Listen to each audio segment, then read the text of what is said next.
She was 8 months pregnant when her millionaire husband slapped her across the face in front of 500 people.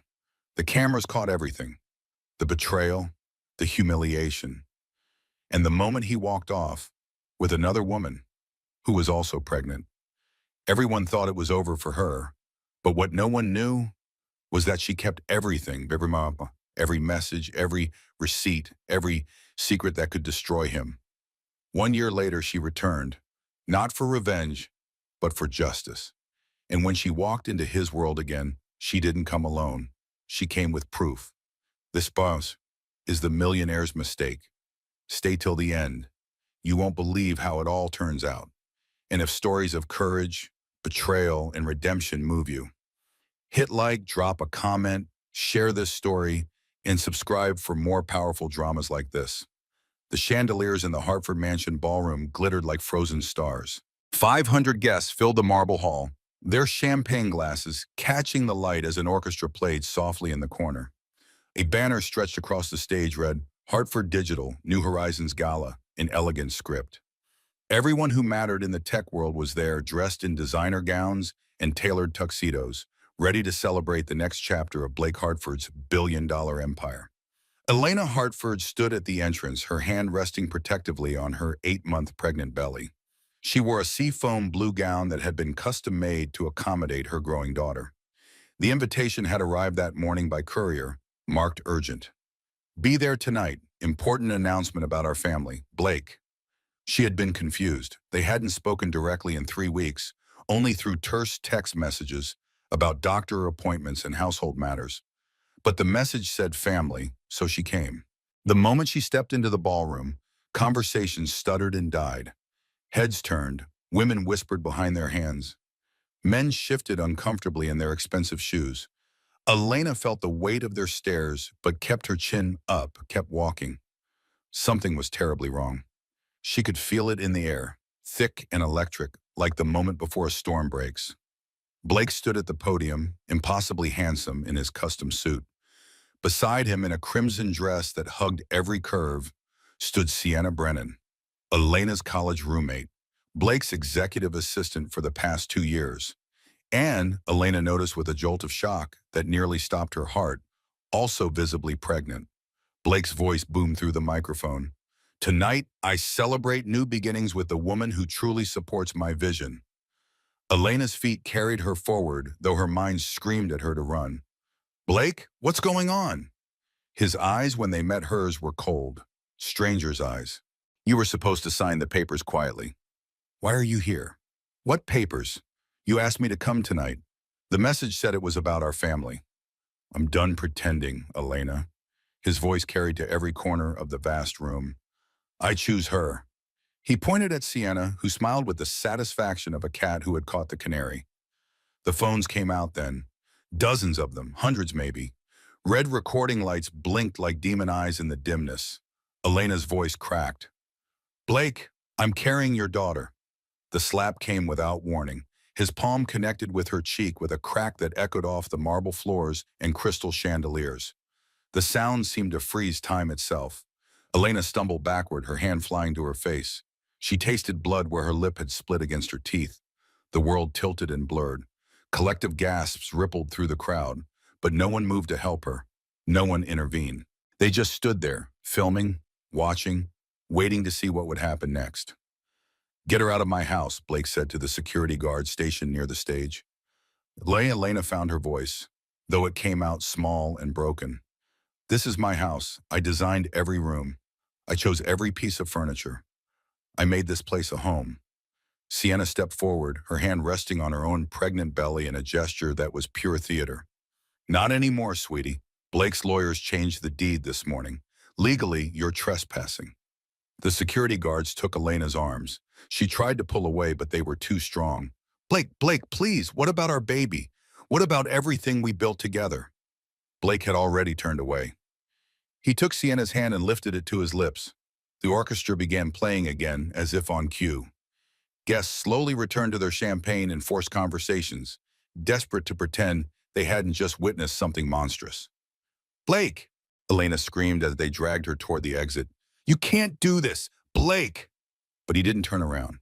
didn't even flinch. He just stood there beside Sienna, accepting congratulations from investors and colleagues as if his pregnant wife wasn't being physically removed from the home she had created.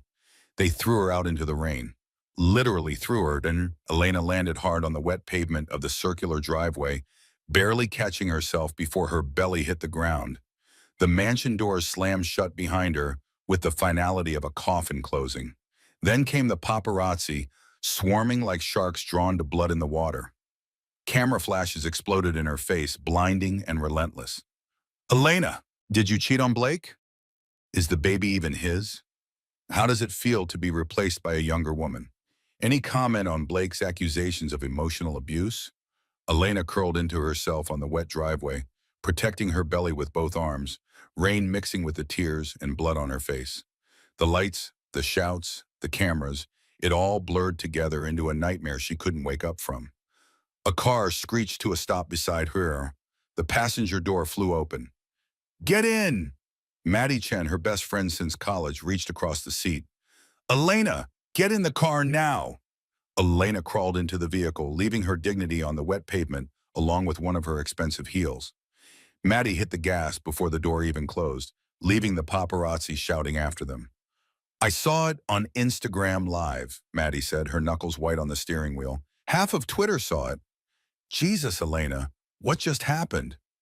Elena's phone buzzed incessantly in her clutch. She pulled it out with shaking hands.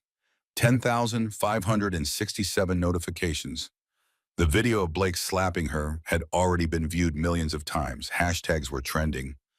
Slapgate, Hartford scandal, tech wife abuse.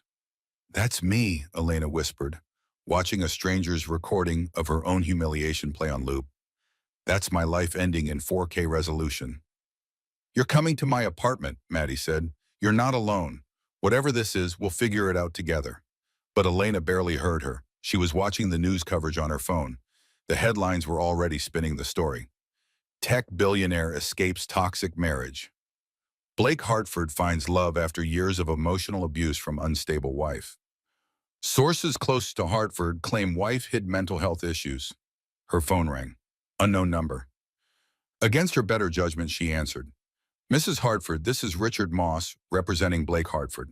You have 24 hours to vacate the premises at 1247 Riverside Drive. All your personal accounts have been frozen pending divorce proceedings. A prenuptial agreement signed in 2014 stipulates that all assets revert to the original capital investor. You'll receive one suitcase of belongings tomorrow. Do not contact Mr. Hartford directly or we will file a restraining order. The line went dead before Elena could respond. They can't do that, Maddie said, having heard the whole thing on speaker. That's not legal. That's not even human. Elena's email pinged. She opened it with trembling fingers. Prenuptial agreement, fully executed. There was her signature at the bottom, young and naive and trusting. She had signed it when she was 22 years old, before they had anything, when Blake insisted it was just a formality his mother required. She hadn't even read it carefully. Why would she? They were in love. They were partners. They were forever. The relevant clause seemed to burn itself into her vision. In the event of marital dissolution, all assets revert to the original capital investor. Secondary party waives all claims to shared property, business interests, and spousal support. Original capital investor, Elena read aloud. That's him. But he used my father's money. My father gave him $500,000 to start that company, and I gave him every penny I'd saved. I have the bank records. Then we fight, Maddie said firmly. Tomorrow, tonight, you sleep. But Elena couldn't sleep, because the baby she'd been protecting all night chose that moment to make her presence known with a sharp, cramping pain that stole Elena's breath. Pain scale, Maddie demanded, already calculating hospital routes in her head. 1 to 10. 7, maybe 8. We're going to the hospital. Now. The emergency room at County General smelled like disinfectant and desperation. It wasn't the private birthing suite Elena had toured at St. Mary's 3 months ago. There were no soothing water features or luxury linens, just fluorescent lights and the sound of other women in labor behind thin curtain dividers. A nurse checked Elena's chart. Insurance shows as inactive. Do you have another policy number? What? No, I'm covered under my husband's platinum plan through Hartford Digital. System shows it was terminated this morning. We'll need payment information before we can proceed with anything beyond emergency stabilization. Maddie stepped between them. She's in active labor. You're legally required to treat her. Bill me if you have to, but you're not turning away a woman having contractions. The nurse nodded and disappeared to make arrangements. Elena gripped at Maddie's hand as another contraction rolled through her. He canceled my insurance, while I'm 8 months pregnant with his child. Don't think about him, Maddie said. Focus on her. Focus on your daughter. The labor lasted 12 hours. 12 hours of pain and fear and uncertainty. 12 hours of nurses checking her with tired eyes and doctors asking questions about payment plans between cervical exams. 12 hours of hell that ended in the most beautiful sound Elena had ever heard. A baby crying. Her baby crying. It's a girl, the doctor said, placing the tiny, perfect human on Elena's chest. Healthy, strong lungs. Hi, Sophia, Elena sobbed, touching her daughter's impossibly small fingers. Hi, baby girl. Mommy's here. Mommy's got you. For one perfect moment, everything else disappeared. The slap, the humiliation, the betrayal, the fear. None of it mattered. There was only this tiny life depending on her, this overwhelming love that was bigger than any pain Blake could inflict. Then Elena's phone buzzed on the table beside the hospital bed. A text from Blake, just 4 words that shattered the moment into pieces. Paternity test required first. The morning after Sophia was born, Elena sat in the hospital discharge office, holding her daughter while an administrator explained why they couldn't leave. Maddie stood beside her, furious and helpless in equal measure. Your account has been flagged for suspected identity fraud, the administrator said, not quite meeting Elena's eyes. Until it's resolved, we can't process your discharge. Identity fraud? Elena's voice came out flat with disbelief. I'm Elena Hartford. My husband is Blake Hartford, CEO of Hartford Digital. Call him if you don't believe me. According to our system, Blake Hartford is married to a Sienna Brennan. There's a police report filed this morning claiming you're impersonating his ex-wife for financial gain. The words didn't make sense. Elena stared at the woman trying to process what she was hearing. He had filed a police report against her, claiming she was committing fraud by using his name. This is insane, Maddie said. We were at their house last night. I have photos from their wedding. I was the maid of honor. I understand this is difficult, the administrator continued, but the total bill is $87,340. We need payment before discharge, or we'll have to involve hospital security and possibly law enforcement. Elena checked her bank account on her phone, found $340. That was all that remained of the joint accounts she'd had access to yesterday. Everything else had been frozen or transferred. My father died 6 months ago, Elena said quietly. My mother has dementia. She's in a nursing home in Ohio. I have no family who can help. Sophia started crying, picking up on her mother's distress. Elena rocked her gently, tears streaming down her own face. I can cover $5,000 on my credit card, Maddie offered, but that's all I have available. The office door opened. A woman in her 60s entered, elegant in a Chanel suit that probably cost more than the average car. Catherine Hartford, Blake's mother. I'll cover the bill, Catherine announced. Put it on my account, the Hartford family account. You have the information. The administrator looked relieved and hurried out to process the payment. Catherine sat down across from Elena, her eyes fixed on baby Sophia. She has Blake's eyes, Catherine said softly. And your strength, I hope. Why are you here? Elena asked. Because I saw the video. The whole world saw the video, and I'm ashamed. Of my son, of myself for raising a man capable of that. Catherine opened her expensive purse and pulled out a checkbook.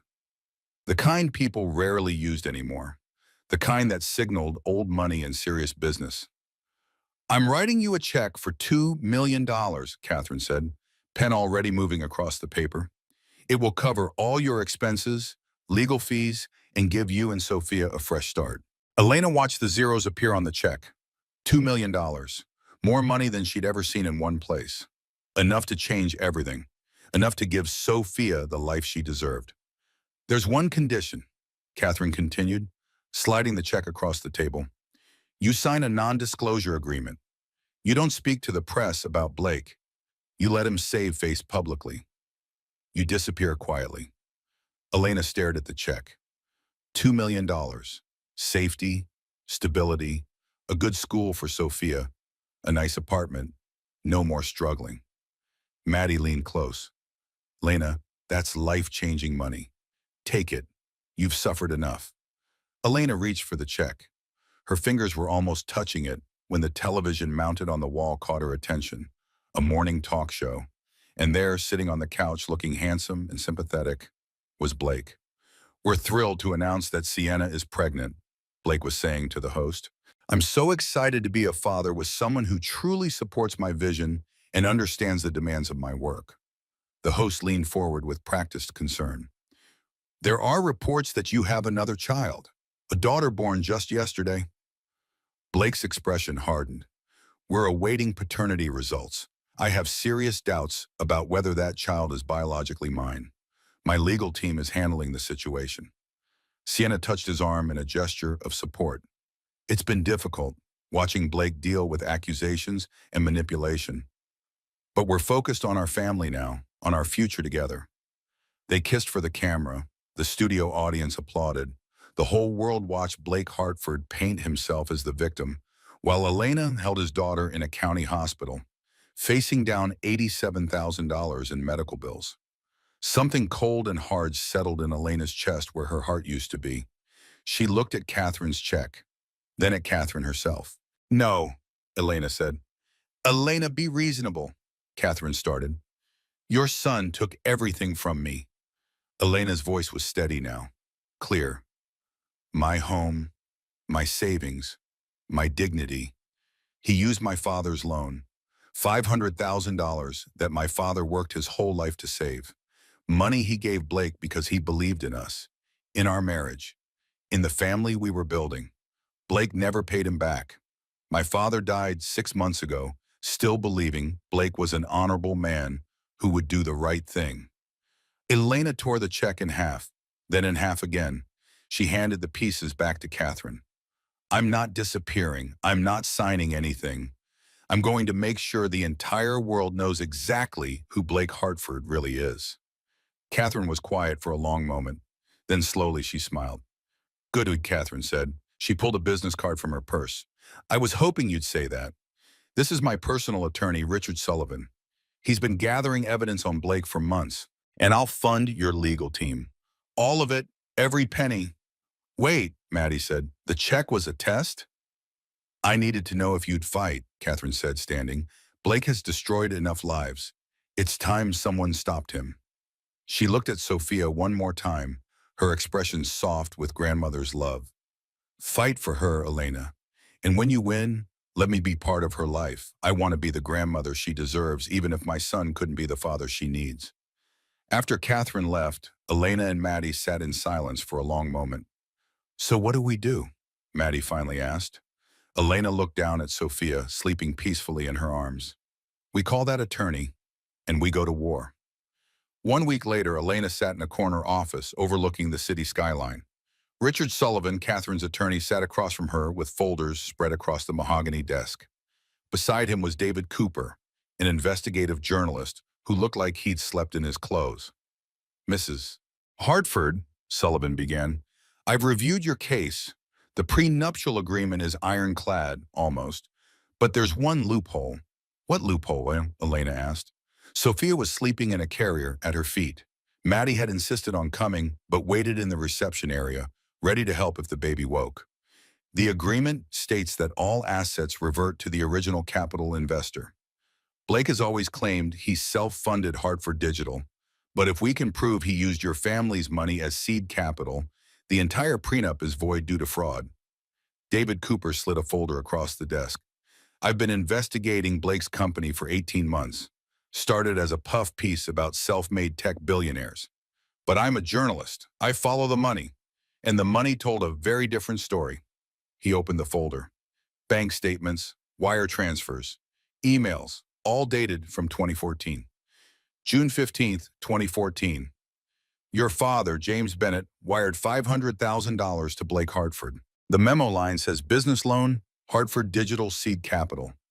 Elena's eyes filled with tears. She hadn't known the exact amount. Her father had just said he was helping them get started, that he believed in Blake's vision. My dad was a mechanic, Elena said softly. He worked 60-hour weeks his whole life. That was his entire retirement fund. September 3rd, 2014, David continued, pulling out another document. You transferred $78,000 from your personal savings account directly to Hartford Digital's operating account. That's every penny you'd saved from working 3 jobs while putting Blake through business school. Sullivan pulled out a calculator. Combined, that's $578,000. Hartford Digital's initial valuation, according to their first investor pitch deck, was $600,000. You and your father funded 96% of the company Blake Hartford claims he built alone. He told investors he was self-funded, Elena said. I've seen the pitch decks, the interviews. He always said he started with nothing but an idea and determination. That's securities fraud, Sullivan said. But there's more. David pulled out printed screenshots. This is Hartford Digital's flagship software interface, the one that made them billions. And this, he placed another document beside it, is from your design portfolio, dated March 2015. They're identical. Elena stared at her own work, the color schemes, the user flow, the innovative navigation system that industry experts had called revolutionary. She'd created it all in their tiny apartment, working late into the night while Blake coded the back end. He'd promised to credit her, to make her a co-founder, to ensure everyone knew they'd built it together. Instead, he'd put his name on everything and erased her completely. He stole your intellectual property, Sullivan said. That alone is worth millions in damages. But Elena, I need to be honest with you. This will get ugly. Blake will come after you with everything he has. He'll try to destroy your reputation, question your sanity, make you look unfit. Are you prepared for that? Elena looked down at Sophia, her daughter, the tiny person who depended on her for everything, the little girl who deserved to know her mother fought for what was right. He already slapped me on camera in front of 500 people, Elena said. He's denying his own daughter. He let my father die without paying back the loan. What else can he possibly do to me? The answer came 2 weeks later. Elena was nursing Sophia at Maddie's apartment when her phone rang. Sullivan's number. We have a problem, Sullivan said without preamble. Blake's legal team filed an emergency motion this morning. They're requesting immediate custody of Sophia. Elena nearly dropped her phone. What? They're claiming you're an unfit mother. They submitted evidence. Photos of you living in a studio apartment. Your bank statements showing $340 in assets. And Elena, they somehow obtained your medical records from college. How is that legal? It's not. We'll fight the admissibility, but they leaked them to the press first. The damage is done. Elena's phone started buzzing with news alerts. She opened one with shaking hands. Hartford wife's mental health crisis. Was tech billionaire the real victim? The article detailed her therapy sessions from 10 years ago, after her father's cancer diagnosis. The depression and anxiety medication she'd taken for 6 months while watching her dad slowly die. Normal grief, healthy coping. But the spin made it sound like she was unstable, dangerous, a threat to her own child. The judge ordered a psychological evaluation before the custody hearing, Sullivan continued. It's tomorrow at 9 a.m. You need to pass it, or Blake gets temporary custody of Sophia until the divorce is finalized. He can't take her, Elena whispered. She's still nursing. She's 3 weeks old. I know, we're going to fight this. But Elena, you need to be perfect tomorrow. Calm, rational, composed. Give them no ammunition. Elena went to the evaluation. She answered every question carefully, explained her grief over her father, demonstrated her bond with Sophia, showed bank statements proving Maddie was supporting them temporarily, displayed the apartment where they were living, small but clean and safe. The evaluator, a thin woman with kind eyes, wrote notes and nodded. Mrs. Hartford, You're clearly a loving mother dealing with an extraordinarily difficult situation. I'll recommend that custody remain with you. Elena felt hope for the first time in weeks. The custody hearing was held 4 days later in a small courtroom that smelled like old wood and stale coffee. Judge Linda Williams presided, a stern woman in her 50s with sharp eyes that missed nothing. I've reviewed the psychological evaluation, financial records, and living situation assessments, Judge Williams said. This is a difficult decision. Elena gripped the table so hard her knuckles turned white. Mrs. Hartford, the evaluator found you to be mentally competent and a loving mother. However, the court must consider the child's material welfare. Mr. Hartford can provide a stable home environment, full-time childcare, and financial security that you currently cannot match. Your Honor, please, Elena stood. She's nursing. She needs her mother. I'm granting temporary custody to Blake Hartford pending resolution of the divorce proceedings. You'll have supervised visitation 2 hours per week. The gavel came down. That sound. That terrible final sound. No, Elena screamed. You can't do this. Sullivan grabbed her arm. Elena, we'll appeal. Sit down. Blake stood, arranging his features into an expression of false compassion. Your Honor, I want what's best for my daughter. If Elena cooperates with the transition, I'm willing to allow 3 visits per week instead of 2. He said it like he was doing her a favor, like he was being generous, like he hadn't orchestrated this entire nightmare. She's my baby, Elena sobbed. You hit me. You threw me out. You canceled my insurance while I was pregnant. Mrs. Hartford, Judge Williams warned, control yourself or I'll hold you in contempt. A bailiff approached. Blake walked over to the court-appointed supervisor who'd been holding Sophia during the hearing. He took his daughter in his arms. Sophia, who didn't know him, started crying immediately, reaching for Elena, crying for her mother. Sophia! Elena tried to push past the bailiff. Baby, no, Mommy's here. Maddie had to physically restrain her as Blake walked out of the courtroom with Sophia. Sienna followed behind him, pausing just long enough to look back at Elena with a smile of pure triumph. The courtroom door closed, and Elena collapsed. 2 weeks after losing Sophia, Elena hadn't left Maddie's couch. She stared at the ceiling, counting the cracks in the plaster. 43. There were 43 cracks. She'd counted them so many times she had them memorized. Her breasts ached. The milk still came even though there was no baby to feed. She pumped dutifully, storing it in bags she'd never get to give her daughter. The physical pain was nothing compared to the empty ache in her chest where her heart used to be. The TV played on low volume. More coverage of Blake's redemption story. How he was bravely stepping up to be a father. How he'd overcome a toxic marriage to find real love with Sienna. How brave, how strong, how inspirational. Elena's phone buzzed constantly with messages from unknown numbers. You're a terrible mother. Blake was right to leave you. Give up before you embarrass yourself more. She'd stopped reading them, stopped responding to anything. What was the point? The only messages she read were the photos Blake's lawyer sent twice a day as proof she was being cared for. Sophia in expensive clothes Elena couldn't afford. Sophia in a designer nursery that cost more than most people's cars. Sophia being held by Sienna, who smiled at the camera like she'd won the lottery. Instagram showed more of the same. Sienna had posted a photo of herself holding Sophia with the caption, Step Mommy Duties, Blessed Life, New Beginnings. 13,000 likes and counting. Elena had thrown her phone across the room. It shattered against the wall. She didn't bother to replace it. Maddie worked 12-hour shifts at the hospital, then came home to an apartment that felt like a tomb. She tried everything. Cooking Elena's favorite foods that went uneaten, putting on comedies that drew no laughter, talking about the case and the appeals and the plans for fighting back. Nothing worked. Elena was disappearing before her eyes.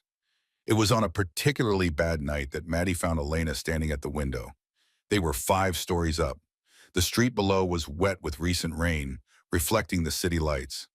Elena stood perfectly still, one hand on the glass, staring down. Elena, Maddie said carefully, approaching slowly like you would a spooked animal. What are you thinking? That it would be so easy, Elena said. Her voice was flat. empty. To just stop. Stop hurting. Stop fighting. Just stop. Look at me. Maddie gently turned Elena around, hands on her shoulders. Elena Marie Bennett, you are the strongest person I know. You worked 3 jobs to put that man through school. You gave him everything. Your money, your father's money, your designs, your ideas, your love, everything. And you brought Sophia into this world despite everything he did. Tears finally came. The first tears Elena had cried in days. You don't get to quit now, Maddie continued, her own voice breaking. Because that little girl needs her mother. And Blake Hartford needs to pay for what he's done, not just to you, to everyone he's hurt. To every woman he'll hurt in the future if someone doesn't stop him. I'm so tired, Maddie. I know, but you're not alone. The doorbell rang. Maddie reluctantly left Elena to answer it. David Cooper stood in the hallway, laptop under his arm, looking like he'd been up for 3 days straight. I found something, he said without preamble. Something big. Elena didn't move from her spot by the window. She'd heard that before. Another lead. Another piece of evidence. It never changed anything. Blake was winning. He would always win. But David opened his laptop on the coffee table anyway. Numbers filled the screen. Spreadsheets, bank transfers, account statements. I've been tracking Hartford Digital's financials for my article, David explained. There were irregularities, small ones at first, but I kept digging. Elena, Blake has been embezzling from his own company. Over the past 3 years, he's funneled $47 million into offshore accounts in the Cayman Islands. Elena finally turned from the window. What? He's been using fake invoices, shell companies, ghost employees, classic fraud. He's stealing from his investors, his board, everyone. And look at this. David pulled up wire transfer records. See who's a co-signer on these accounts? Elena leaned in. The name on the screen made her blood run cold. Sienna Brennan. She knows, Elena whispered. She's helping him. More than that, David pulled up employment records. Before Sienna worked for Blake, she worked for Marcus Whitfield. Does that name mean anything to you? Blake's former business partner, Elena said slowly. The pieces were starting to fit together. Blake forced him out of the company 5 years ago, stole his shares. Marcus sued but lost. Marcus has been trying to destroy Blake ever since, David confirmed. And Sienna was his executive assistant before she conveniently became Blake's assistant 2 years ago. Maddie caught on first. She's a plant? She was sent to seduce Blake? That's my theory, David said. But here's the thing. The baby is real. I got DNA test results from Blake's doctor. Sophia is definitely his. So either Sienna fell for Blake for real, or she got pregnant by accident and couldn't back out. She's trapped in her own con, Elena said. The fog in her mind was starting to clear, and Blake has no idea. I have copies of everything, David said. Bank statements, emails, recorded phone calls between Blake and his CFO discussing how to hide the money. It's enough to send him to prison for 20 years. Can you testify? Elena asked. In court? Better. I can turn it over to the FBI. But Elena, if I do that, they'll take months to build a case. Maybe a year. Blake will have that entire time with Sophia. Elena closed her eyes. A year. Sophia would be walking by then. Talking. She'd call Sienna Mama. She wouldn't remember Elena's voice or her smell or the way she used to rock her to sleep. So what do we do? Maddie asked. Elena opened her eyes. The emptiness was gone, replaced by something harder. Something that glinted like steel. We build our own case, Elena said. We get evidence he can't deny, can't spin, can't talk his way out of. And when he's standing on top of the world thinking he's untouchable, we burn it all down. David smiled. Now that's the Elena Hartford I was hoping to find. 11 months passed. 11 months of transformation.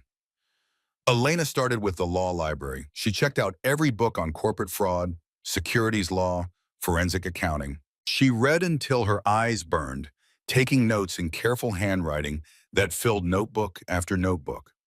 During the day, she worked at a coffee shop, barely making enough to contribute to rent. At night, she studied. David sent her everything he'd gathered. She organized it, cross-referenced it, built timelines and money trails. On her wall, she created a map of Blake's crimes, connecting dots with red string like a detective in a movie. Except this was real. Every connection was documented. Every claim had evidence. Once a week, she visited Sophia. 2 hours every Wednesday at the Family Visitation Center, a depressing building that smelled like industrial cleaner. A guard watched through a window while Elena played with her daughter in a room full of donated toys. The first visit after 11 months of weekly sessions destroyed her. Sophia was walking now. She toddled over to Elena with uncertain steps, but she didn't know her. Didn't reach for her the way babies reach for their mothers. When it was time to leave, Sophia cried not for Elena, but for Blake, who picked her up and carried her away without even looking at Elena. But every visit, Elena brought something. A book, a ticket, a drawing. Small things that said, I'm still here. I'm still your mother. I'm still fighting for you. Catherine funded everything. Private investigators who tracked Blake's movements. Financial experts who analyzed the offshore accounts. Lawyers who built appeals and motions. The money flowed freely because Catherine believed in what they were doing. She visited Elena once a month, always asking the same question. Are you sure you want to do this? Blake will come after you with everything. And Elena always gave the same answer. He already took everything. There's nothing left to lose except my daughter, and I'm getting her back. The tabloids told a different story. Blake and Sienna were everywhere. Red carpets, charity galas, magazine covers, power couple goals, Blake Hartford's redemption story, finding love after toxicity. Hartford Digital stock hit record highs. Blake announced expansion into European markets. Everything he touched turned to gold. The slap was old news. His past was buried under success and spin. Elena transformed too. She cut her long hair into a sharp professional bob.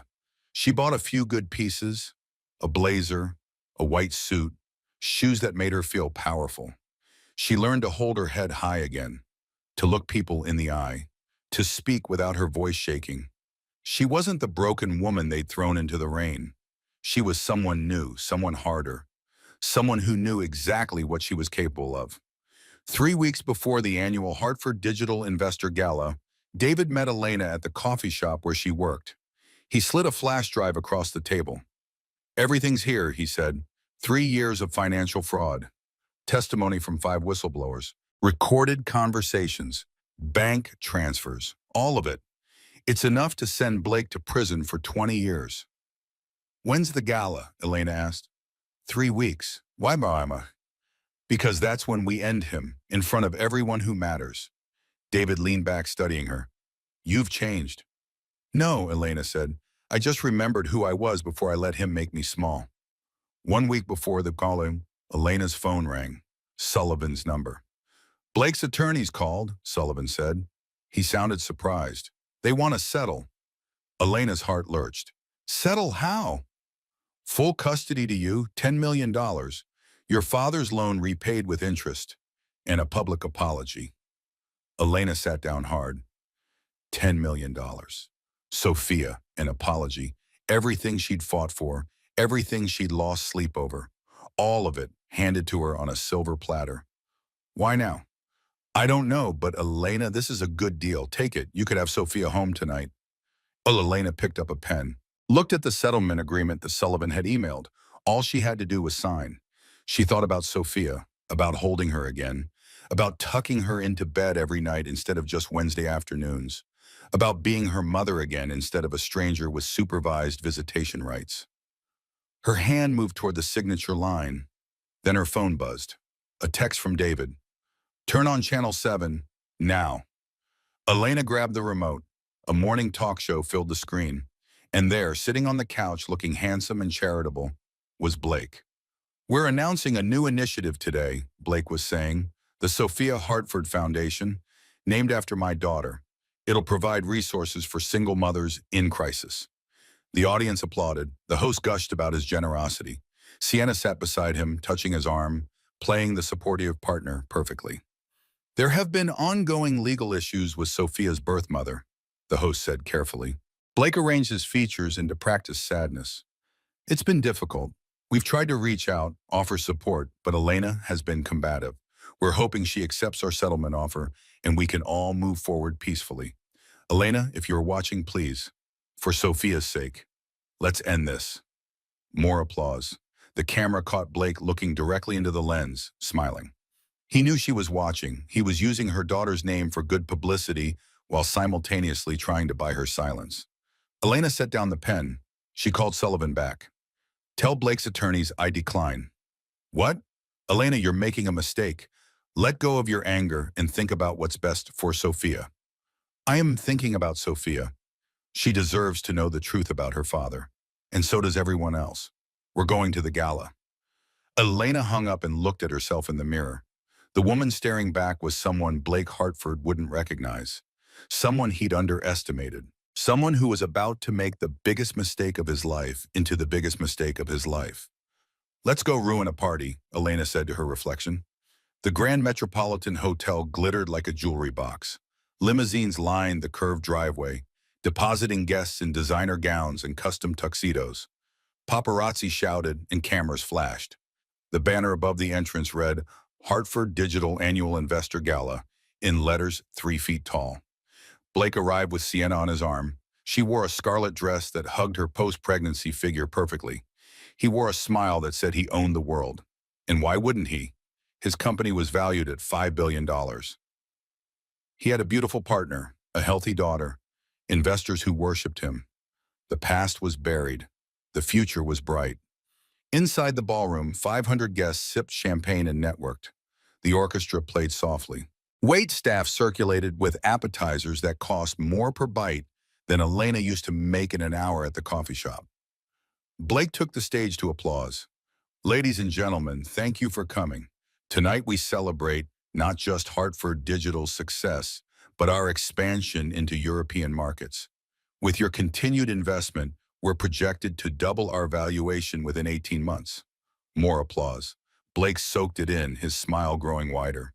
I'd also like to take a moment to thank the investors who believed in me from the beginning. You saw potential in a kid from nowhere, and I'll never forget that. That's when the main doors opened. Elena and Catherine entered together. Both wore white suits, stark and striking against the dark formal wear surrounding them. The orchestra faltered. Conversations died. Heads turned like dominoes falling. Blake saw her. His hand gripped the podium so hard his knuckles went white. Sienna followed his gaze and went pale. Elena walked down the center aisle. Her heels clicked on the marble floor, each step measured and deliberate. David and his camera crew followed at a discreet distance, filming everything. Every eye in the room was on her now. Blake tried to recover. Ladies and gentlemen, if you'll excuse me for one moment.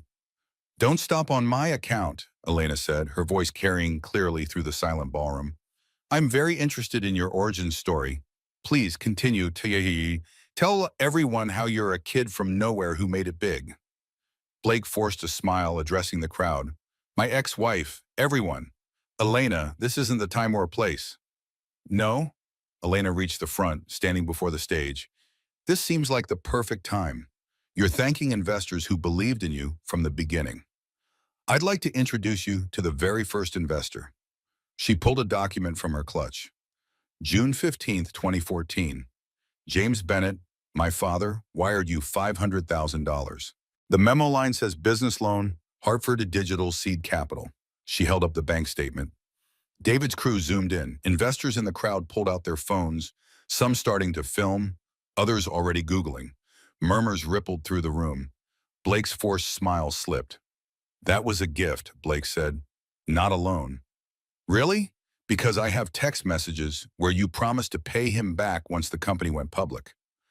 How much did you give him when Hartford Digital sold for $200 million? Silence. Nothing. You gave him nothing. He died 6 months ago, still believing you'd honor your word. He died never knowing you used him. More phones came out. The investors looked uncomfortable. This wasn't the inspirational story they had been sold. Sienna stood up from her front row seat. Security! Remove her! Elena turned to face Sienna directly. Hello, Sienna, or should I say Marcus Whitfield's former executive assistant. Sienna's face drained of color. For those who don't know, Elena continued, addressing the crowd now, Marcus Whitfield was Blake's original business partner. Blake forced him out 5 years ago, stole his shares. Sienna here was Marcus's employee before she conveniently became Blake's assistant 2 years ago. Quite the coincidence, isn't it? Blake descended from the stage, his voice low and threatening. Elena, stop, now! Elena didn't back down, didn't flinch. Or what? You'll hit me again? The cameras are rolling, Blake. The whole world is watching. David's crew captured Blake's expression, the rage that flickered across his face before he controlled it, the calculation, the fear. You're embarrassing yourself, Blake said. No, I'm exposing you.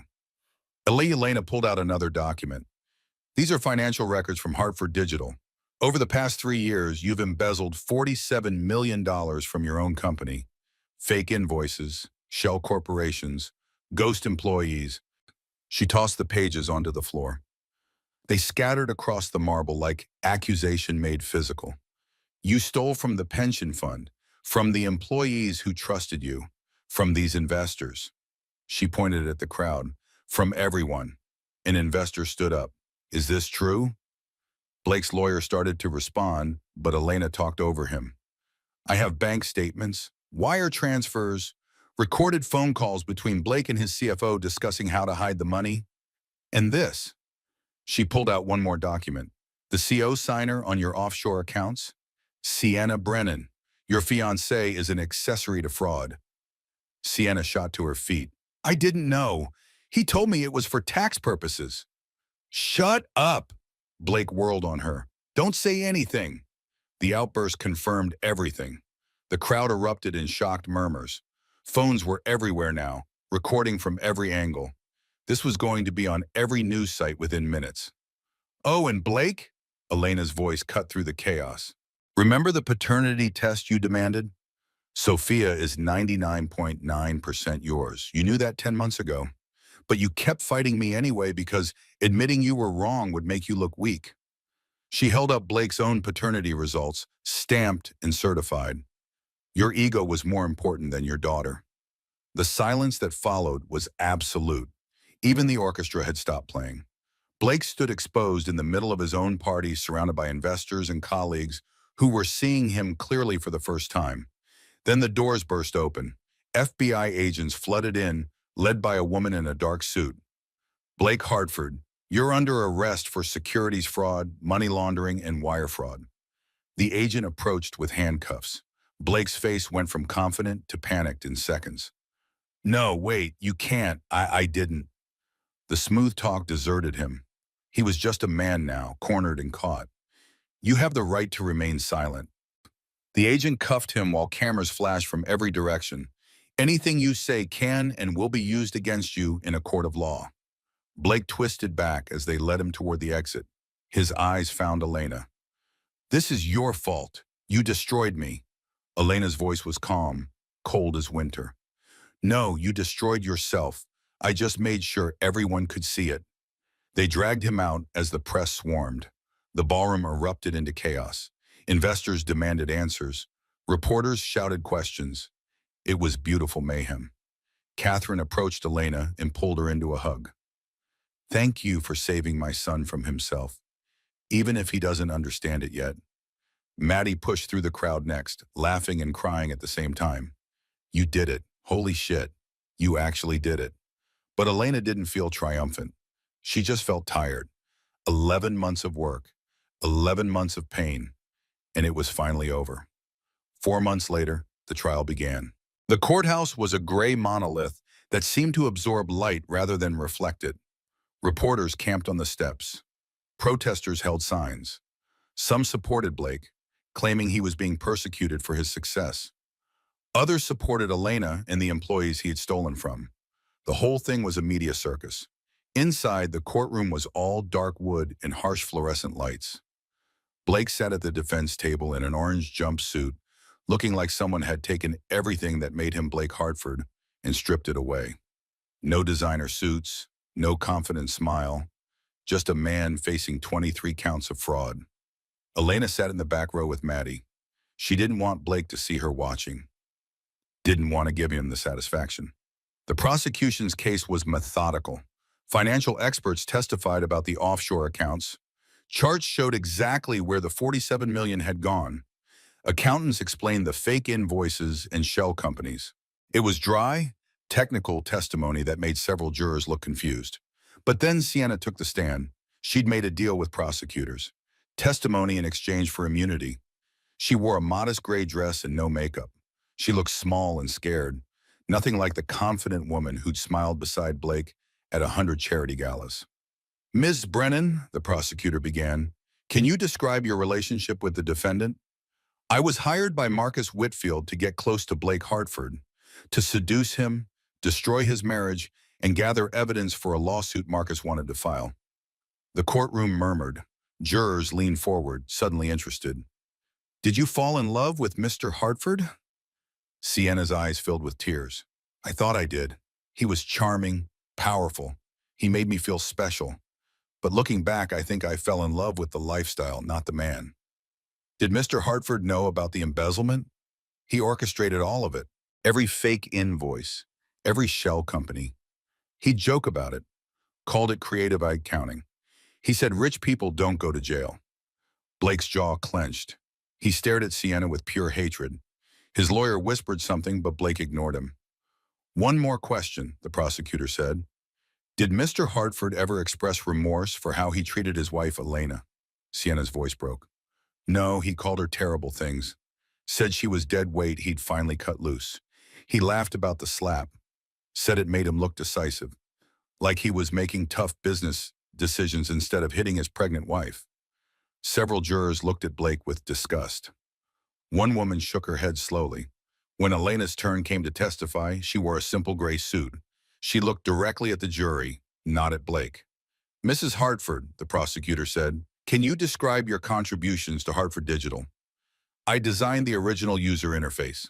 I worked as unpaid chief operating officer for the first 3 years, handling everything Blake didn't want to do. I convinced my father to loan Blake $500,000 from his retirement fund. And I gave Blake every penny of my savings, $78,000, to help him launch the company. Did Mr. Hartford ever credit you for these contributions? No, he told investors he was self-made, that he'd started with nothing but an idea and determination. Did he repay your father's loan? No, my father died believing Blake would eventually make good on his promise. He never knew the truth. Several jurors were taking notes. They looked sympathetic. Can you describe the night of the assault? Elena took a deep breath. This was the part she'd been dreading. I was 8 months pregnant with our daughter. Blake invited me to his investor gala. When I arrived, he announced to 500 people that he was leaving me for his assistant. I tried to talk to him privately, and he struck me, across the face, hard enough to split my lip, in front of everyone, while cameras recorded it. Did he apologize? No, he had security throw me out. Literally throw me out into the rain while I was 8 months pregnant. What happened after? He canceled my health insurance while I was pregnant, froze all my bank accounts, filed false police reports claiming I was impersonating his wife, fought for custody of our daughter even though he knew she was his. He did everything possible to erase me from his life and destroy any chance I had of fighting back. Her voice stayed steady, but tears fell silently. She didn't wipe them away. But I'm still here, Elena finished, because my daughter deserves to know the truth, and so does everyone he stole from. Blake's defense attorney tried to paint Elena as vengeful, as obsessed, as someone pursuing the case out of spite rather than justice. Mrs. Hartford, isn't it true you pursued this case because you wanted revenge on Mr. Hartford? I pursued this case because my husband committed crimes. Revenge would be hitting him back. Justice is holding him accountable. You stand to gain millions from this trial through civil damages. I stand to gain nothing except my daughter. Every penny of restitution goes to the investors and employees Blake stole from. I don't want his money. I want him to face consequences. The defense attorney sat down. He had nothing else. When Blake testified, he tried to look sympathetic. He apologized, said he'd made mistakes, claimed everything was misunderstood or taken out of context. But on cross-examination, the prosecutor destroyed him. Mr. Hartford, did you embezzle $47 million from your company? I made aggressive financial decisions that were misinterpreted. Aggressive decisions. Is that what you call creating 17 shell corporations to hide stolen money? It was for tax optimization. Tax optimization that involved draining your employees' pension fund. I was going to pay it back. When? After you retired to your mansion in the Cayman Islands that you bought with the stolen money? Blake had no answer. The evidence was overwhelming. The jury deliberated for 4 hours. Guilty on all 23 counts. Blake's face went white. His lawyer started talking about appeals, but Blake wasn't listening. He was staring at Elena, who sat perfectly still in the marked row, showing no emotion at all. Sentencing was 2 weeks later. Judge Williams looked tired, like the case had aged her. Before I pass sentence, does the victim wish to make a statement? Elena stood, walked to the podium, looked not at Blake, but at the judge. Your Honor, I met Blake Hartford when I was 20 years old. I thought he was my future. I sacrificed everything for him.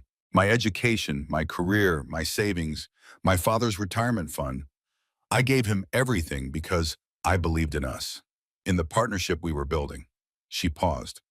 Then I got pregnant and I became inconvenient. So he erased me, publicly, violently, completely. He didn't just hit me, he tried to destroy my reputation, my finances, my relationship with my daughter. He wanted me to disappear. But I didn't disappear because I realized that if he could do this to me, someone he'd promised to love forever, he could do it to anyone. And he probably already had. She finally looked at Blake. I don't want revenge. I want accountability. I want my daughter to grow up knowing her mother fought for what was right, that we don't accept cruelty, that justice matters. Judge Williams nodded slowly. Mr. Hartford, you abused your power and betrayed everyone who trusted you. When confronted with the truth, you responded with violence. I sentence you to 18 years in federal prison. You'll serve a minimum of 15 before parole eligibility. Additionally, $200 million in restitution to defrauded investors and victims, including $45 million to Elena Hartford for damages. The gavel came down, final, absolute. Full custody of Sophia Hartford is granted to Elena Bennett Hartford. No visitation rights until Sophia reaches age 18 and can decide for herself if she wants contact with her father. Another gavel strike, another door closing on Blake's old life. They led him away in chains. He looked back once at Elena, mouthed something. Maybe sorry, maybe not. She didn't respond. Just watched him disappear through the door and out of her life. Outside on the courthouse steps, reporters swarmed. Elena held Sophia, who was 15 months old now, and didn't understand what was happening. Justice was served today, Elena told the cameras. Not just for me, but for everyone who's been told they don't matter. Blake Hartford will serve 18 years. My daughter will grow up knowing her mother fought for what was right. A reporter asked what she'd do with the settlement money. I'm starting a foundation, the Sophia Hartford Foundation for Survivors of Financial Abuse, to help women escape economically controlling relationships. Sophia grabbed Elena's face with both hands. Mama, Elena smiled, her first genuine smile in 2 years. That's right, baby. Mama's got you. 6 months after the trial, when Elena's life had transformed in ways she never imagined, she'd bought a small house in a quiet suburb, nothing fancy, 3 bedrooms, a backyard with a swing set, a kitchen where she could cook breakfast while Sophia played with building blocks on the floor. It was Sophia's 2nd birthday. The house was full of people. Maddie, who'd stood by her through everything. Catherine, who visited every week to see her granddaughter. David, who'd written a book about the case that was now a bestseller. A few neighbors, some women from the foundation. People who'd become her new family. The cake was homemade. The decorations were from the dollar store. Nothing like the elaborate parties Blake would have thrown. But Sophia didn't care about elaborate. She cared about the people who loved her, about the presents wrapped in bright paper, about the chocolate frosting she was getting all over her face. You look happy, Maddie said, handing Elena a cup of coffee. I am, Elena admitted. Is that strange? After everything? No, it's healing. Catherine approached with a wrapped gift. She looked older now, the strain of Blake's crimes and imprisonment aging her. But she smiled when she looked at Sophia. For the birthday girl. Catherine, that you've already given her too much. Let me spoil my granddaughter. It's all I have left of my son. Elena hugged her. You can see her whenever you want. You're not Blake. You're her grandmother. David joined them, laptop in hand. The article about the foundation went live. 5 million shares already. And publishers are calling. They want to turn it into a longer book, expand on the legal aspects. Will it help people? Elena asked. It already is. Your foundation's website crashed from traffic. Thousands of women reaching out for help. The doorbell rang. A delivery person handed Elena a certified letter. The return address made her stomach drop. Oakwood Federal Correctional Facility. Is that from Blake? Maddie asked. Elena nodded. She opened it with trembling fingers. The letter was handwritten, Blake's distinctive scrawl. Dear Elena, I don't expect you to read this. I don't deserve your time, but I need to say things I should have said years ago. You were right about everything. I destroyed the best thing in my life because I was too insecure to appreciate it. I'm in therapy now, actually trying to understand why I became the man I did. It doesn't excuse anything. I don't want your forgiveness. I just want you to know you were always enough. The failure was mine, not yours. Tell Sophia that her father loved her, even if he showed it in the worst possible way. I hope you find happiness. You deserve it. Blake. Elena folded the letter and tucked it away. What did it say? Maddie asked. It said goodbye. She returned to the party, to Sophia's laughter, to the warmth of people who actually cared about her, to the life she'd built from the ashes of everything Blake had tried to destroy. A year after sentencing, Elena made a decision. She drove to Oakwood Federal Correctional Facility. Maddie had argued against it, said Elena didn't owe Blake anything. But this wasn't about owing, it was about closure. The visitation room was divided by thick glass. Elena sat on one side, phone in hand. Blake was led in wearing prison orange that made his skin look sallow. He'd aged a decade in a year, hair graying at the temples, lines around his eyes. He sat across from her and picked up his phone. They stared at each other for a long moment. You came, Blake finally said. I came. How is she, Sophia? She's thriving, smart, funny, stubborn. Blake smiled slightly. Gets that from you. And you. Silence stretched between them. I got your letter, Blake said, about the foundation, the women you're helping. I'm proud of you. Don't. Don't what? Don't try to take credit for something good that came from your abuse. I didn't build that foundation because of you. I built it despite you. Blake nodded. You're right. I'm sorry. Elena studied his face. Are you? Really? Or are you just sorry you got caught? Blake thought about it, really thought about it. 6 months ago, I would have said I was sorry I got caught. But I've had a lot of time to think in here. A lot of therapy. Elena, I destroyed everything good in my life because I thought success meant power. That power meant respect. That respect meant I'd finally be enough. But I was enough with you.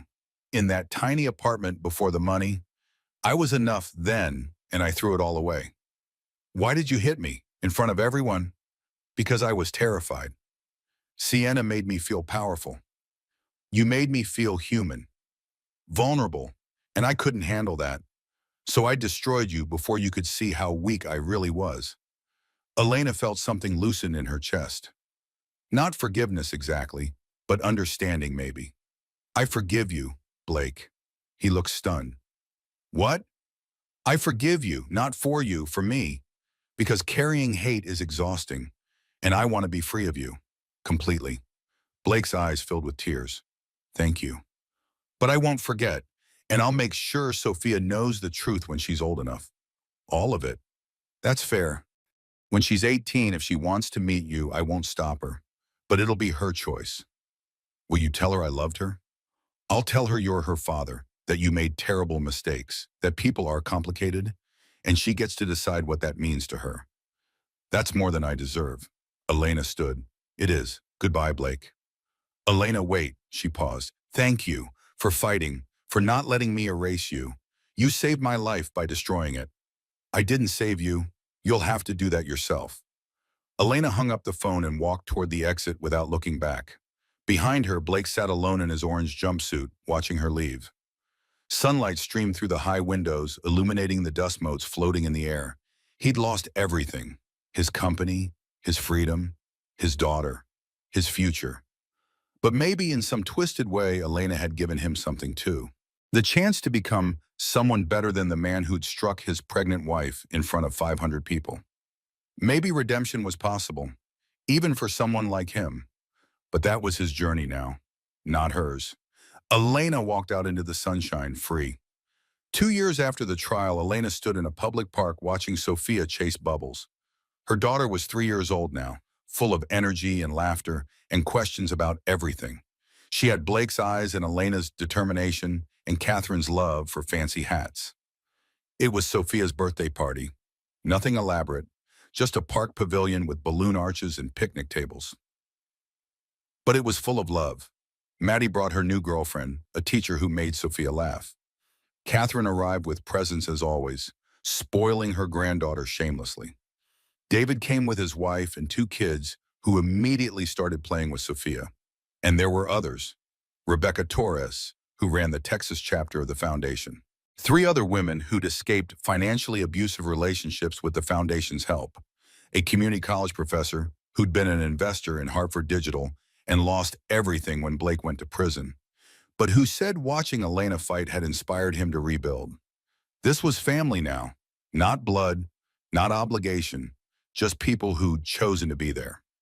A stranger approached, a man in his 40s with kind eyes and an easy smile. "Excuse me, are you Elena Hartford?" Elena tensed slightly. 2 years later, and she still got recognized sometimes. Usually it was fine, sometimes it wasn't. "Yes? I'm Marcus Reed. I'm a therapist specializing in trauma recovery. I've been following your story, your foundation's work. Would you ever consider speaking at a conference about resilience?" Elena relaxed. "Maybe. Can I think about it?" "Of course," he handed her a card. "No pressure. I just think your story could help a lot of people." After he walked away, Maddie grinned. He was cute. "Maddie, I'm just saying, you're allowed to be happy, to move forward." "I know, I'm just not ready yet." "That's okay too."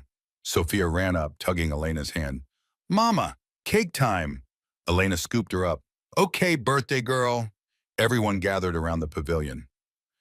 They sang happy birthday. Sophia blew out her candles and made a wish. Elena closed her eyes and made one too. Not for Blake to suffer, not for revenge or justice, just for this. For more days like this. For her daughter to grow up happy and safe and loved. The Sophia Hartford Foundation had helped over 10,000 women in 2 years. Elena worked there full-time now, running support groups and connecting women with lawyers in safe housing. Some days were hard, hearing story after story of abuse and control and violence. But other days were beautiful. Watching women find their strength, helping them rebuild, seeing them smile again. Catherine had become a fixture in their lives. She visited 3 times a week, always bringing some extravagant gift that Elena pretended to disapprove of, but secretly loved. She'd set up a trust fund for Sophia that would pay for college and beyond. She'd funded scholarships for women leaving abusive relationships. She was trying, in her own way, to make up for raising a son who'd hurt so many people. David's book had become a bestseller. The Millionaire's Mistake: How One Woman Took Down an Empire. The title made Elena cringe, but the content was good, thorough, honest. He donated half the proceeds to the foundation. Blake's company had been liquidated. The assets sold off to pay restitution to investors and employees. The Hartford name, once synonymous with innovation and success, was now a cautionary tale taught in business schools. A warning about unchecked ambition and the consequences of fraud. Blake himself had become a model prisoner, according to Catherine, who still visited him monthly. He taught GED classes to other inmates. He'd completed multiple therapy programs. He wrote long letters to Catherine about the person he was trying to become. Elena didn't read those letters. Didn't need to. His redemption was his own to pursue. She'd forgiven him, but forgiveness didn't mean reconciliation. It just meant she was no longer carrying his crimes around like stones in her pockets. As the sun set over the park, Lena sat on a bench watching Sophia play with the other children. She thought about the woman she'd been 2 years ago, broken, desperate, standing at a window 5 stories up, wondering if it would be easier to just stop. She was glad she'd kept fighting. Not for Blake, not even for justice really, but for Sophia, for herself, for every woman who needed to see that you could survive the unsurvivable. Her phone buzzed, a text from an unknown number. "Hi, this is Rebecca Torres from the Texas chapter. We just helped our 100th woman this month. Wanted you to know, this work matters. You matter." Elena smiled and tucked her phone away. The work did matter, she mattered, and that was enough. "Mama," Sophia called from the swings, "push me higher." Elena walked over and pushed her daughter toward the sky. Sophia squealed with delight, her laughter carrying on the evening breeze. This was happiness, not the fairy tale she'd imagined at 20, not the mansion and the magazine covers and the perfect life that turned out to be built on lies. This was real, messy, complicated, beautiful. This was enough. 5 years after Blake Hartford went to prison, Elena sat in her office at the Sophia Hartford Foundation headquarters. They'd outgrown the small office space a year ago and moved into a proper building with conference rooms and a support group area and private meeting spaces for legal consultations. The foundation now operated in 15 cities. They'd helped over 50,000 women escape financially abusive relationships. They provided legal support, temporary housing, job training, child care assistance, and therapy. They'd changed laws in 3 states, making financial abuse easier to prosecute and giving victims more protections. Elena was 37 now. She'd started dating Marcus Reed, the therapist she'd met at Sophia's birthday party 3 years ago. It was slow and careful, both of them bringing baggage from past relationships. But it was good. He made her laugh. He understood trauma and healing. He loved Sophia like she was his own. Sophia was 5, about to start kindergarten. She was bright and curious and kind. She knew her father was in prison. Elena had explained it in age-appropriate terms, that he'd made bad choices and hurt people, that he was trying to become better but had to face consequences first. "Will I meet him?" Sophia had asked once. "When you're older, if you want to, yes. But only if you want to." Sophia had nodded and gone back to coloring. She didn't ask again. Catherine visited every week, as constant as the sunrise. She was 70 now, moving a bit slower, but still sharp as ever. She'd divorced Blake senior years ago, reclaiming her maiden name and her independence. She split her time between New York and Paris, living the life she'd always wanted before marriage and motherhood had constrained her. The doorbell at home rang one evening while Elena was making dinner. Marcus answered it. A messenger with a letter from Oakwood Federal Correctional Facility. Elena's hands shook slightly as she opened it. 5 years of letters. She read them all, but rarely responded. This one was different. "Dear Elena, I'm writing to let you know I'm being transferred to a minimum security facility next month. I'll be eligible for parole in 10 years. I don't tell you this because I expect anything from you or Sophia. I tell you so you're not surprised if you see it in the news. I want you to know that the therapy, the classes, the work I've been doing, it's not about getting out early. It's about becoming someone who deserves to be out, someone who doesn't destroy the people he should protect. I don't know if I'll ever be that person, but I'm trying. I hope you're happy, Elena. I hope Sophia is thriving. I hope you found the peace I stole from you. You deserve better than what I gave you. You deserved everything. Blake." Elena folded the letter and set it aside. Marcus came up behind her, resting his hands on her shoulders. "You okay?" "Yeah, I'm good." And she was. Blake's letters didn't hurt anymore. They were just words from someone she used to know. Someone she'd loved a lifetime ago in a different version of herself. The foundation held its annual gala that weekend. 500 people packed into a hotel ballroom. Survivors, supporters, donors, advocates. The banner read 5 years of freedom. Elena took the stage to speak. She looked out at the crowd and saw faces she recognized. Women she'd helped. Women who'd helped her. A community built on survival and strength. 5 years ago, Elena began, I stood in a ballroom not unlike this one. My husband slapped me across the face in front of 500 people. He chose his mistress over his pregnant wife. He threw me out into the rain and tried to erase me from existence. The room was silent. Tonight, I stand before you in a different ballroom. This time, I'm not being destroyed. I'm celebrating. Celebrating 50,000 women who've escaped abuse. Celebrating the volunteers and lawyers and therapists who make this work possible. Celebrating survival. She paused, gathering her thoughts. People ask me if it was worth it.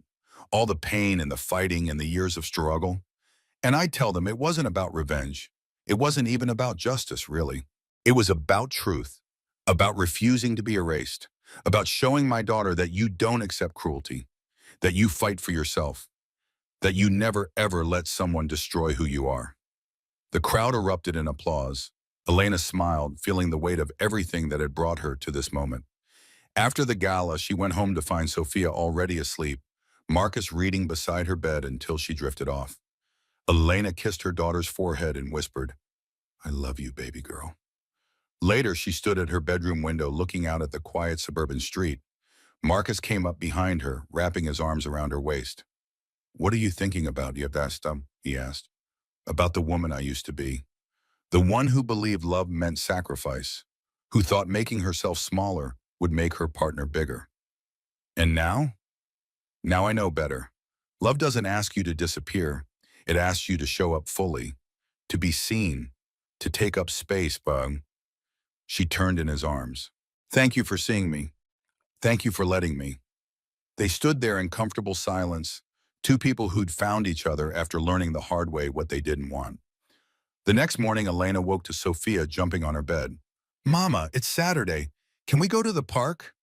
"Yes, baby. Let me make breakfast first." They spent the day at the park, Sophia on the swings, the slides, chasing other kids around the playground. Catherine joined them for lunch, bringing an elaborate picnic basket that was completely over the top and absolutely perfect. Marcus played tag with Sophia while Elena and Catherine watched from a bench. "You've built a good life," Catherine said. "A real life, not the performance Blake wanted."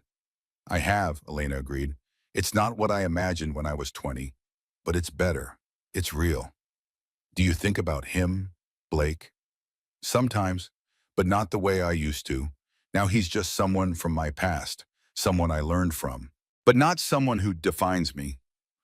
Catherine nodded. "I still visit him, once a month. He's different now, really different, and I don't know if that matters, if it changes anything, but he is trying." "That's good," Elena said. "I hope he finds whatever he's looking for. I really do, but it's not my job to help him find it anymore." As the sun began to set, they packed up their things. Sophia held Elena's hand on one side and Marcus's on the other, swinging between them. "I love you, Mama," Sophia said. "I love you too, baby." "Will you always be here?" "Always, no matter what." They walked to the car, a normal family ending a normal day. Nothing dramatic, nothing newsworthy, just life. Real, messy, beautiful life. That night, after Sophia was in bed and Marcus had gone home, Elena sat at her desk and opened her journal. She'd started writing after the trial at her therapist's suggestion, a way to process everything that had happened. She wrote about the day, about Sophia's laughter, about Marcus's kindness, about Catherine's steady presence, about the foundation's work and the women they'd helped. And then, for the first time in 5 years, she wrote directly to Blake. "I forgive you. I've said it before, but I'm not sure I really meant it until now. I forgive you for the slap, for the humiliation, for trying to erase me. I forgive you for stealing my father's money and never paying it back, for making me doubt my own sanity, for all of it. Not because you've earned it, not because you deserve it, but because I deserve peace. And I can't have peace while carrying anger. You took a year of my life, but I took back my future. I built something beautiful from the ashes of what you destroyed. I found myself again. The self you tried to erase. Sophia is thriving. She's smart and kind and strong. She has your eyes and my determination and Catherine's love for beautiful things. She'll decide for herself one day whether she wants to know you. Until then, I'm raising her to be brave, to speak up, to never let anyone make her small. You taught me what love isn't. Marcus is teaching me what it is. Catherine taught me that family can be chosen, not just inherited. Maddie taught me that loyalty matters more than blood. And Sophia taught me that some loves are so big they remake you completely. I don't think about you much anymore. When I do, it's with something like pity. You had everything and you destroyed it. You could have been great. Instead, you'll be a cautionary tale. I hope you find peace in whatever time you have left. I hope you become the man you're trying to be. But I won't be there to see it. My chapter with you is closed. I'm free. Finally, completely free. Goodbye, Blake. She closed the journal and put it away. Then she walked to Sophia's room and stood in the doorway, watching her daughter sleep. The nightlight cast soft shadows across her peaceful face. This was what she'd fought for. Not revenge, not justice. This, the right to live her life on her own terms. The freedom to choose who she became after everything fell apart. Blake had tried to erase her. Instead, he'd revealed her. The strong woman who'd been hiding behind good wife and supportive partner. The fighter who'd been buried under compromise and accommodation. She was grateful for that in a twisted way. Not grateful for the pain, but grateful for the person she'd discovered in the struggle to survive it. Elena walked to her own room and climbed into bed. She was tired. It had been a long 5 years, but she was here. She'd made it through. Tomorrow she'd wake up and make breakfast. She'd take Sophia to the park. She'd work on the foundation's expansion into 3 more states. She'd have dinner with Marcus.